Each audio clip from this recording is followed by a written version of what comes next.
En tant que professionnel des médias, vous avez visité notre studio, l'autre qui est à Liman College. J'ai même des images qu'on va passer après.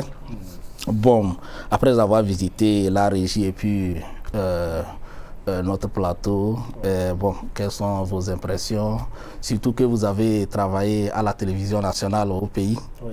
Donc, peut-être vous êtes toujours là-bas, vous voyez, non? Donc, qu'est-ce que vous allez prendre comme expérience? Et vous allez puiser ici ou bien vous allez aller bousculer votre hiérarchie pour qu'on puisse améliorer certains trucs là-bas. C'est une question pertinente. Voilà. En même temps, ça me fait un peu mal de répondre à cette question, mais je suis obligé de la répondre puisqu'elle est posée. Je crois que pour se développer, on a besoin d'apprendre de l'autre. C'est ça. Et on a besoin de tirer des leçons de l'autre. C'est ça. N'est-ce pas? Pour pouvoir avancer, pour aller de l'avant. J'ai visité vos studios, j'ai visité vos locaux, j'ai vu tous les équipements que vous avez. Je vous ai même que vous êtes sur que vous êtes sur télévision, TV. C'est une chaîne communautaire, hein, vous voyez. C'était pour rigoler, mais c'est ce qu'il faut en fait. Quand il y a de bonnes conditions de travail, le travail aussi se fait dans de bonnes conditions. Ça, c'est vrai.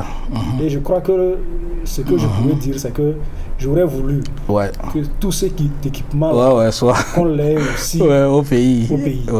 Qu'on puisse l'utiliser aussi pour la beauté du travail, pour la qualité du travail aussi. Mais en même temps aussi, je dis, comparaison n'est pas raison. Les réalités américaines ne sont pas les réalités françaises. Non, c'est une question de... Je suis parfaitement d'accord avec vous. C'est une question de volonté. Hein. C'est une question de volonté, c'est une question de vision. Moi, j'ai commencé par travailler là-bas il y a de cela au moins 6 ans ou bien 7 ans comme ça. Bon, j'ai commencé par les stages, après ils m'ont intégré.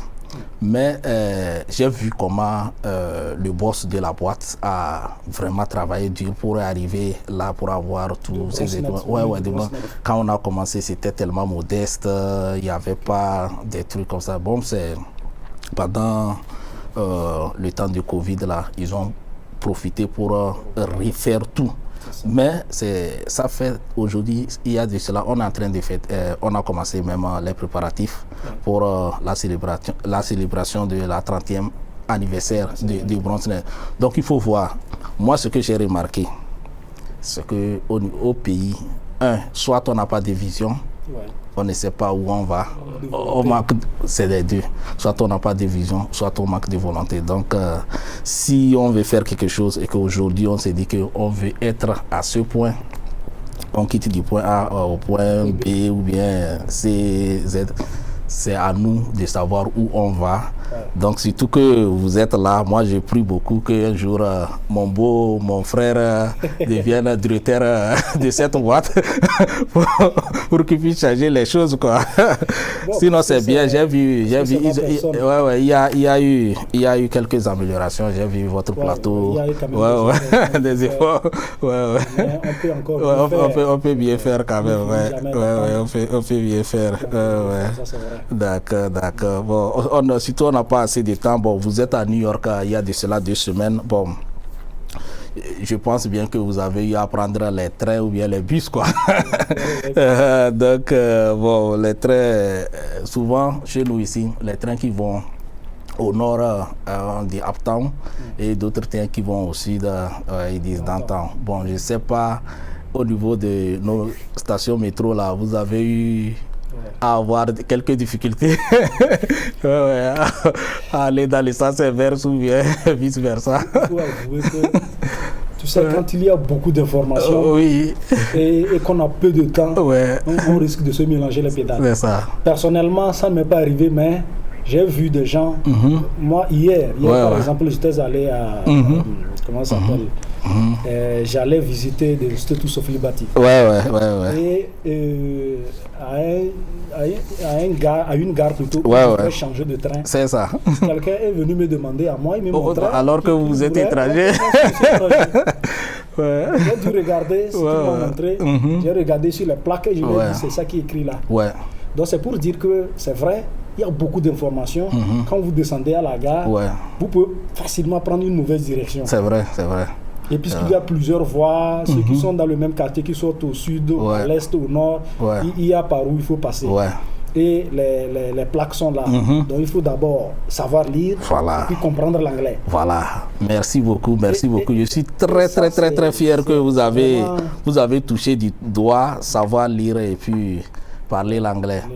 Sincèrement, il y a de cela 3 semaines, j'étais avec vos confrères de Radio Méridien Socodé. Ils m'ont posé la question, ce qui concerne les élèves qui sont découragés, ils ne veulent pas aller. Moi, j'ai répondu, j'ai dit, les études, c'est comme chez nous, on dit la terre ne trompe pas. Parce que si ça ne te sert pas aujourd'hui, ça va te servir un jour. Quand je suis arrivé ici, j'ai eu les mêmes réflexes. C'est là même que j'ai vu l'importance des études.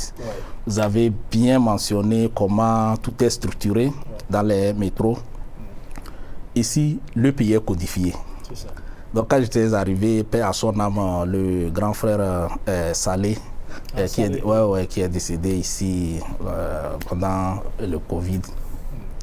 Et j'allais pour faire l'interview pour mon tout premier boulot.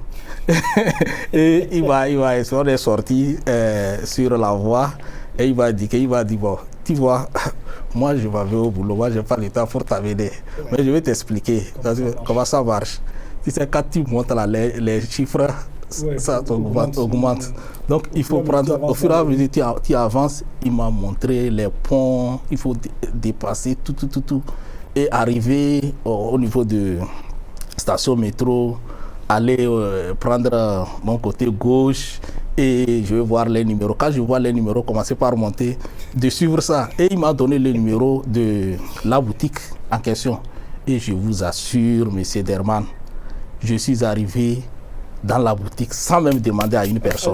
Oui, c'est ce qui est intéressant. Voilà. Je ne pas la parole, mais ce n'est pas seulement pour les stations métro. Ce que j'ai remarqué ici, il suffit de demander l'adresse de la personne. C'est tout. Vous tapez sur Google et puis on vous indique même le train ou le bus que vous devez prendre, si vous devez le changer et tout ça. Voilà. C'est juste... Wow, quoi.